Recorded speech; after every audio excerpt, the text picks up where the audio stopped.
Hello, I'm Severin Suzuki speaking for ECHO, the Environmental Children's Organization. We're a group of 12 and 13-year-olds trying to make a difference. Vanessa Setti, Morgan Geisler, Michelle Quigg, and me.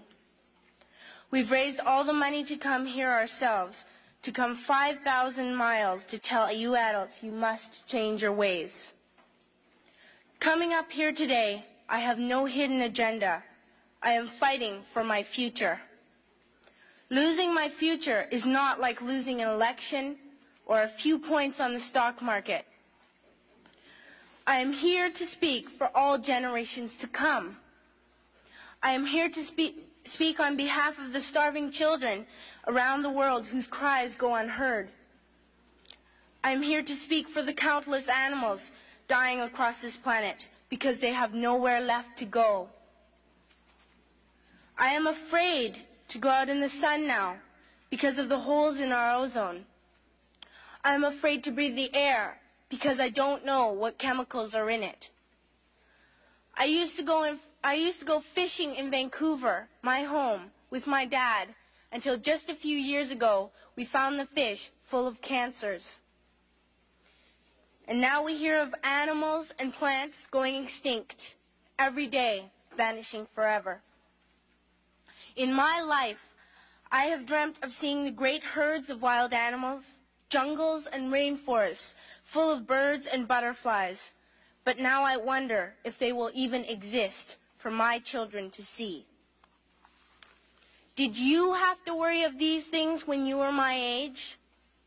All this is happening before our eyes, and yet we act as if we have all the time we want and all the solutions.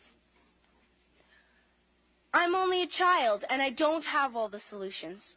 But I want you to realize, neither do you. You don't know how to fix the holes in our ozone layer. You don't know how to bring the salmon back up in a dead stream. You don't know how to bring back an animal now extinct. And you can't bring back the forests that once grew where there is now a desert. If you don't know how to fix it, please stop breaking it.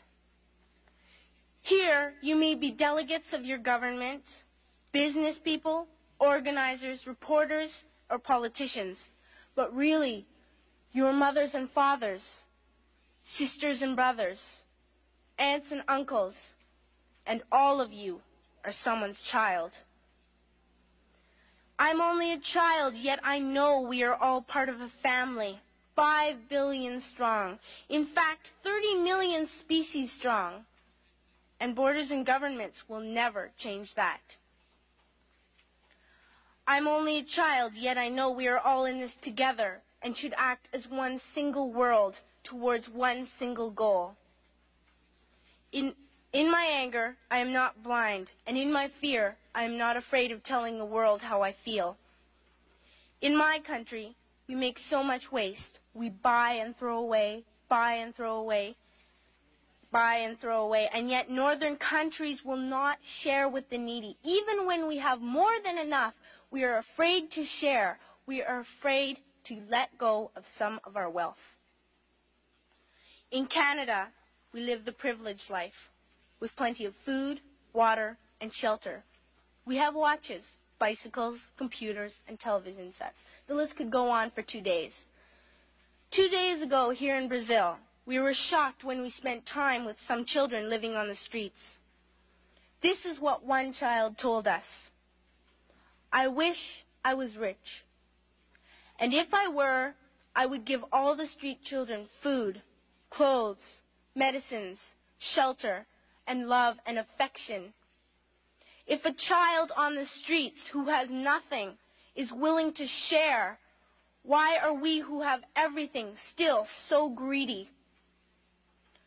I can't stop thinking that these are children my own age, that it makes a tremendous difference where you are born, that I could be one of those children living in the favelas of Rio. I could be a child starving in Somalia, or a victim of war in the Middle East, or a beggar in India. I am only a child, yet I know if all the money spent on war was spent on finding environmental answers, ending poverty, and finding treaties, what a wonderful place this earth would be. At school, even in kindergarten, you teach us how to behave in the world. You teach us not to fight with others, to work things out, to respect others, to clean up our mess, not to hurt other creatures, to share, not be greedy. Then why do you go out and do the things you tell us not to do? Do not forget why you are attending these conferences, who you're doing this for. We are your own children. You are deciding what kind of a world we are growing up in. Parents should be able to comfort their children by saying, everything's going to be all right. It's not the end of the world, and we're doing the best we can. But I don't think you can say that to us anymore. Are we even on your list of priorities? My dad always says, you are what you do, not what you say. Well, what you do makes me cry at night.